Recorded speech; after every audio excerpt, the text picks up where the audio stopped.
President, problemado siya sa pinaka-problema ng bansa natin, yung revenue income. Kasi mas malaki yung expenditure natin annually kaysa revenue income natin annually. For example, this year the proposed budget is 6 trillion plus, but the revenue income nasa mga 3 trillion lang. More or less lang yan. So, yung deficit nun, yun ang utangan natin taon-taon. So, padagdag sa utang natin. So, we're talking about trillion at billion.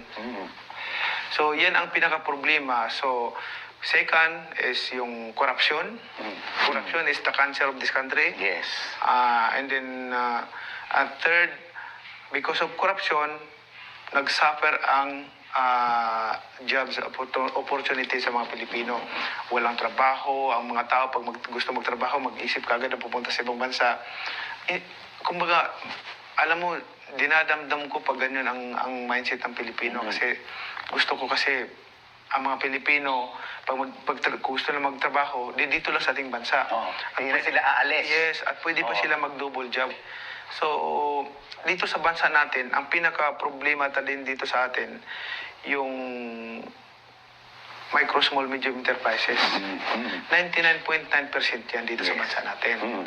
So, dapat yan ang palakasin natin para makapagbigay ng trabaho sa milyon-milyong mga Pilipino.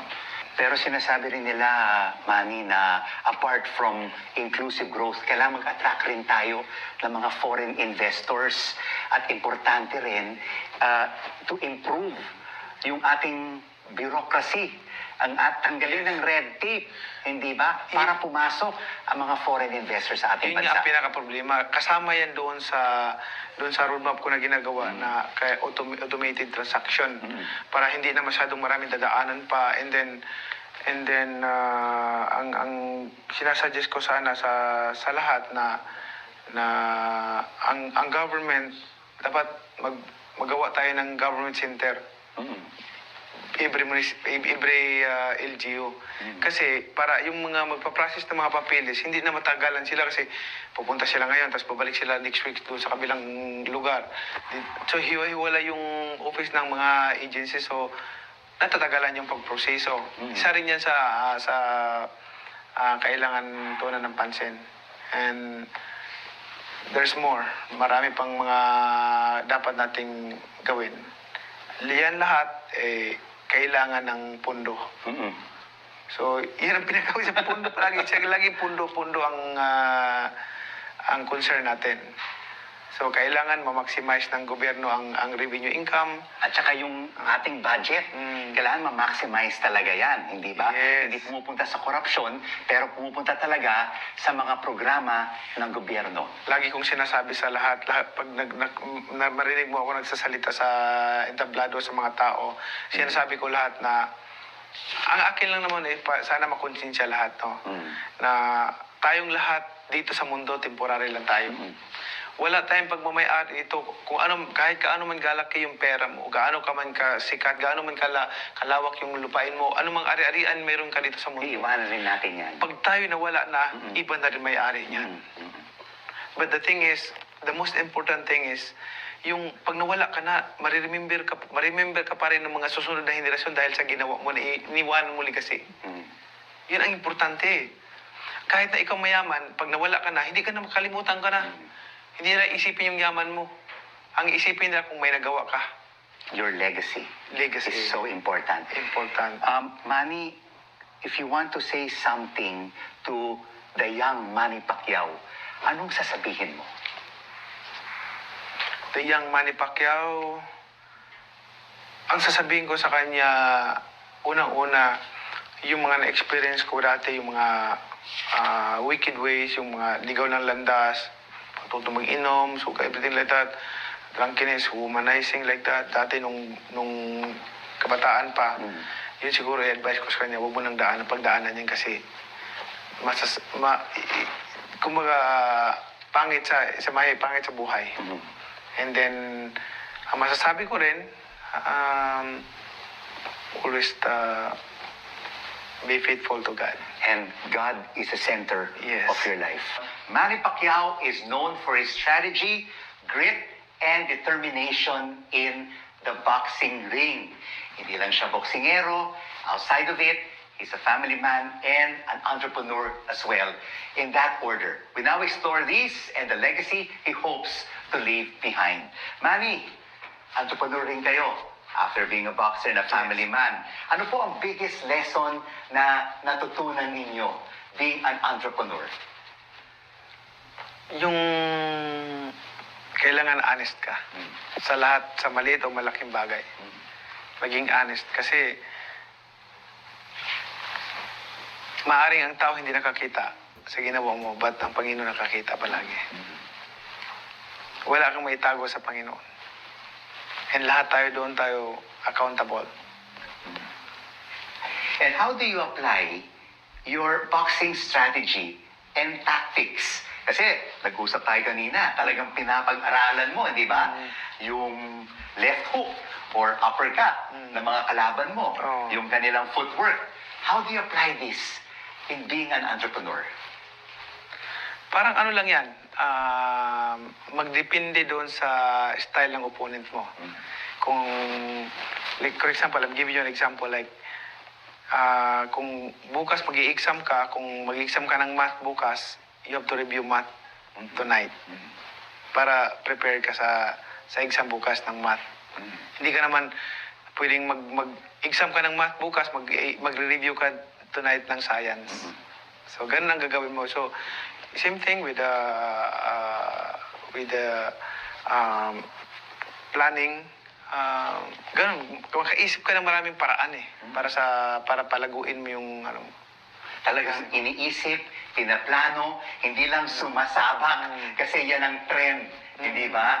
Sa lahat ng mga entrepreneurs, Yes. kailangan talaga pag-isipan ng mabuti. But there is always give yung puwang na minsan may down may lugi din. Oo, ups and downs. Ups and downs. Ngayon, patungo tayo sa iyong pamilya. Your eldest son, Jimwell, sumusunod sa yapak mo bilang isang boksingero. Ano ang payo mo sa kanya? Binabalik niya yung sinasabi ko na, Dad, boxing is my passion. Like you. Kami ganun. So wala akong magawa. And then, inaano ko lang sa kanya, ina-advisean ko lang siya, dina-download ko yung mga kaalaman ko sa boxing. And, pero sabi ko sa kanya na make sure na tapusin mo yung pag-aaral mo. Importante talaga yon, yung pag-aaral. Kasi pag atleta ka, na-injure ka, di ba? Minsan, natatapos na rin ang karera mo doon. Tama. Ang fallback mo talaga is education. Education, tama. Ano talaga ang gusto niyang gawin? Gusto niya maging world champion din, kagaya ng kanyang tatay. Gusto niya rin sumikat na katulad ng daddy niya, mag-champion. Kaso lang, kung mag-champion ka, late na kasi siya nag-start. Hindi yung sa bata pa lang. So nag-start siya mga 18, 19 na lang, o 20 na yata. So late na siya nag-start. Sabi ko, kung alam ko lang na gusto mo na boxing, dapat 15, 16, inano na kita. Pero ganun talaga. Gusto lang niya ma-experience siguro. Nandun sa LA, matagal ko na hindi nakikita. Hindi ko Binibisita mo na lang. Matagal ko na hindi naiyakap. Yan ang namimiss mo.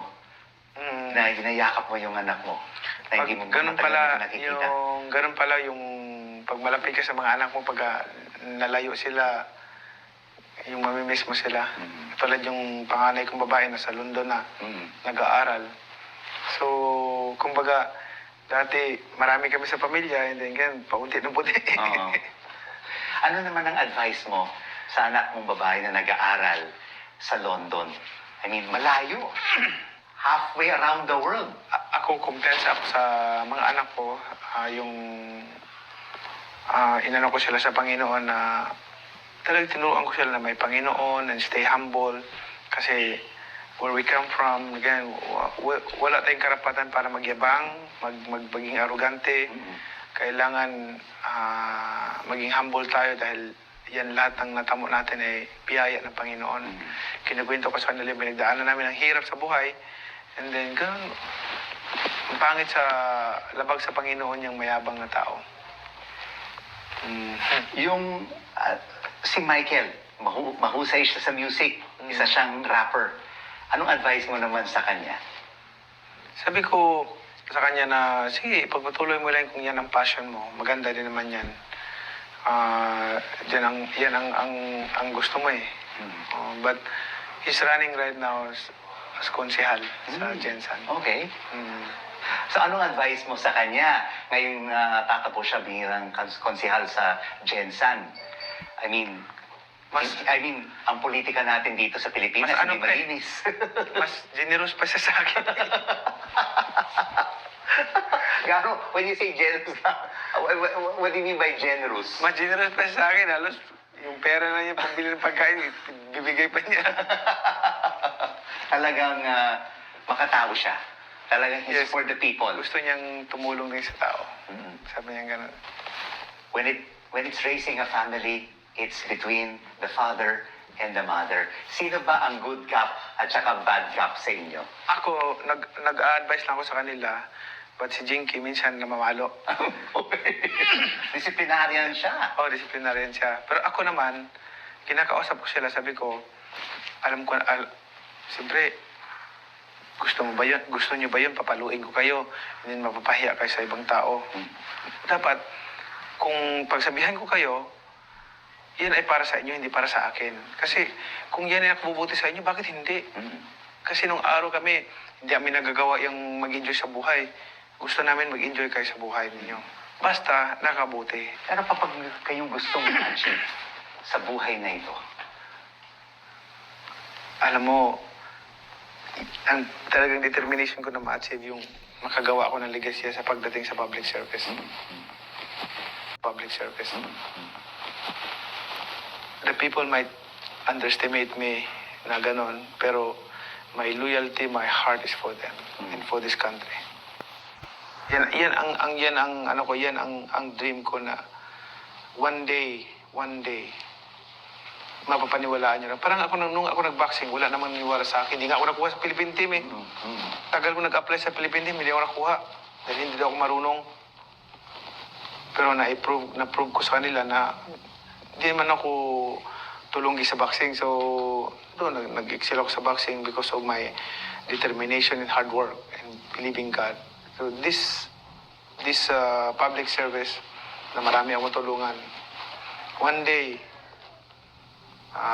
God willing, kung yan ang destiny ng Panginoon sa akin na ilagay niya ako dyan. Kumbaga, iba rin si Manny Pacquiao. Hindi naman ako natatakotin.